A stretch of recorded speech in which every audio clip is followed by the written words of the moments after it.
All right. Available data from the Independent National Electoral Commission, INEC, shows that in the 2019 election, youth accounted for 28% votes in the presidential election and 29% votes in the governorship election, despite the large population of youth in the country. It seems Nigerian youth are now ready to change the narrative of poor participation in political matters, as recent data from INEC says 75% of newly registered voters are youth. The youth have been making their voices heard, stating that the 2023 general election, especially the presidential election, will be different from the others, as they are ready to use their votes to cause the change they desire. Joining us now is the president and founder, Social Intervention Advocacy Foundation, and CEO, Alliance Media Communications Limited, Segun Awosanya, alias Segalink. Good morning. Thank you for joining us on TVC Breakfast. Right.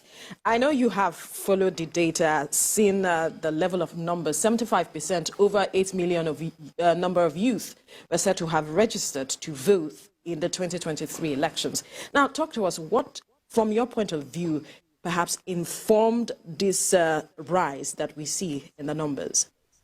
Yeah, thank you very much. If you hear most of the youth speak, they will tell you that we want to use the spirit of the end SARS, to apply ourselves and contribute to the political process by ensuring that the demands of the youth, of the people, which is the youth, which has the highest number of population in terms of making up the 70% of Nigerian population today, that they want to make their voice heard and they want to do something about that. And with that, political awareness over the years, if you look at from 2015 down till date, has increased because of the willingness of the youth to participate in political issues, because they know how it has impacted them across socio-political strides. So with that, you were seeing more people willing to pay the price and to go through the hurdles of getting involved in that process. But again, apart from the numbers, because in this climb, we are used to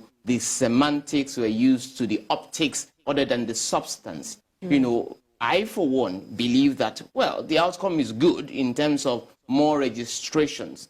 Again, but the most important thing to me as someone who is partly driving this force is the commitment to the finishing of that desire. And number one, and secondly, the mindset, the why and the hows within that particular drive. It is not just about we rising in numbers to say we want to do something, because when you want to look for the truth, really, you don't count heads. It is not about the numbers, it's about the reason and rationale behind that particular drive. Are we looking at participating in election and making critical decisions that will actually bring about change? Or is it just for the optics of, oh, here we are, we're a crowd, we're a mob, and we are doing something, regardless of the quality of what we're doing as against the quantity of people doing that particular thing? So it takes more. There's still time for that energy to be channeled towards the change that we love to see.